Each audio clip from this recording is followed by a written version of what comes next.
राहु जो है अचानक विदेशी लाभ, गुप्त चिंताएं और अनैतिक कार्यों से धन लाभ, इसका जो फल है ये इस तरह का मिल सकता है। राहु बड़ी संस्थाओं का, विदेश का और भ्रम का कारक है। तो शनि का राहु के ऊपर से आना जातक को मीडिया, इंटरनेट और विदेशी कंपनियां के माध्यम से बड़ा लाभ दिला सकता है। हालांकि ये गोचर स्वास्थ्य संबंधी अज्ञात समस्याएं या अचानक नौकरी में जो हमें परेशानियां देखने को मिलती है वो भी दे सकता है। हम बात करेंगे प्रोग्रेसिव शनि का केतु के ऊपर से गोचर।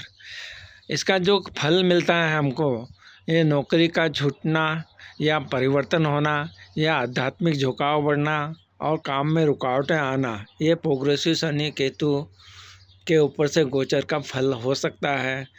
जैसा केतु है मुक्ति का कारक है, अलगाव का, सेपरेशन का कारक है और रुकावटों का भी कारक माना जाता है।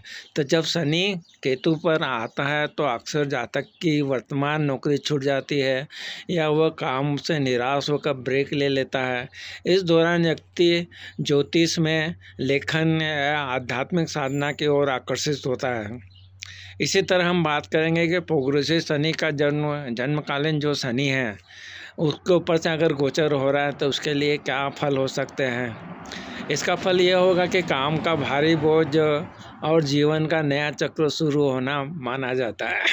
विवरण जो है इस तरह से है कि शनि का रिटर्न सैटर्न रिटर्न कहा जाता है, जो लगभग 30 साल में होता है। यह जातक को अतिरिक्त जिम्मेदारियां देता है, काम का दबाव बढ़ाता है और जीवन को नई परिपक्व मैच्योर दिशा में ले जाता है। तो इस तरह से हमने देखा कि जब भी हम बात करेंगे प्रोग्रेसिव सैटर्न का जो ग्रहों के प्रभाव है उसके बारे में हमने चर्चा की है। जो विशेष नाड़ी के नियम है उसके अनुसार केवल एक ही राशि में बैठे ग्रहों को नहीं देखा जाता है। यदि शनि किसी ग्रह से 5वें या 9वें त्रिकोण भाव में भी गोचर कर रहा है तो भी ऊपर बताए जो परिणाम है वो आपको इसी रूप से प्रभावी होंगे और ये भी आप देख सकते हैं। यदि आप अपनी कुंडली में इन बातों का आपको ध्यान रखना है और विशेषज्ञ ज्योतिषी से सलाह लेके आप जो बातें बताई है उसका अध्ययन करा के आप उनका मार्गदर्शन ले सकते हैं। हमने जो बात की कि जो कुंडली में शनि की किस राशि में है और उसके त्रिकोण 159 और अगले भाव सेकंड भाव जो रहता है उसमें कौन से ग्रह बैठे उनको भी देखना चाहिए। तो सरल तरीके से हमने जानने का प्रयत्न किया है। तो आप भी